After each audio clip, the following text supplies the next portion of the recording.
Merhabalar, Elif'in mutfağına hoş geldiniz. Bugün sizlere tam kıvam, tam ölçü, tane tane dökülen sade pirinç pilavı tarifimi paylaşmak istiyorum.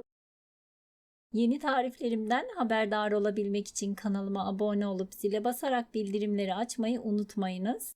Öncelikle 2 su bardağı baldo pirinci derince bir kabın içerisine alalım. Üzerine bir dolu tatlı kaşığı tuz ve üzerine geçecek kadar sıcak su ekleyip en az 20 dakika kadar bu şekilde bekletelim.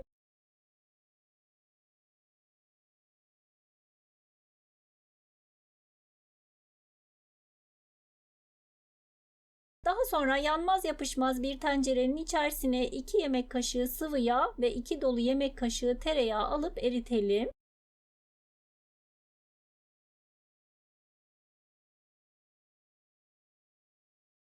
Daha sonra pirinçlerin nişastası gidene dek pirinçleri kırmadan güzelce yıkayalım ve iyice süzdürelim. Yağın üzerine ekleyelim. Yeteri kadar tuz ekleyip orta ateşte karıştırarak 3-4 dakika kadar kavuralım.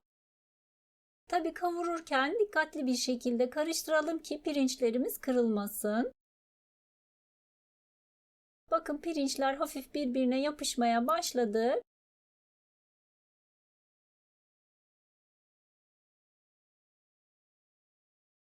Yine pirinci ölçmüş olduğumuz bardakla 2,5 su bardağı su ekleyelim. İsterseniz tavuk suyu da kullanabilirsiniz.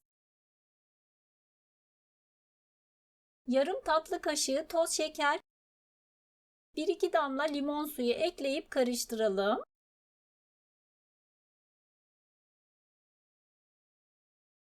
Tencerenin kapağını kapatıp kaynayana dek harlı ateşte kaynamaya başladıktan sonra kısık ateşte pilav suyunu çekene dek pişirelim.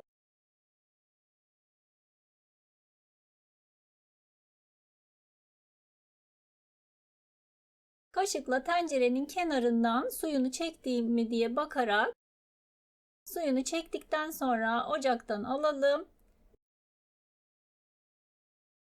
Üzerine kağıt havlu örterek tencerenin kapağını tekrar kapatıp 20 dakika kadar bu şekilde dinlendirelim. 20 dakikanın sonunda pilavı güzelce karıştıralım. Bakın tane tane dökülen pirinç pilavım servis için hazır. Umarım sizler de dener ve beğenirsiniz. Beğeni ve yorumlarınızı bekliyorum. Videomu izlediğiniz için teşekkürler.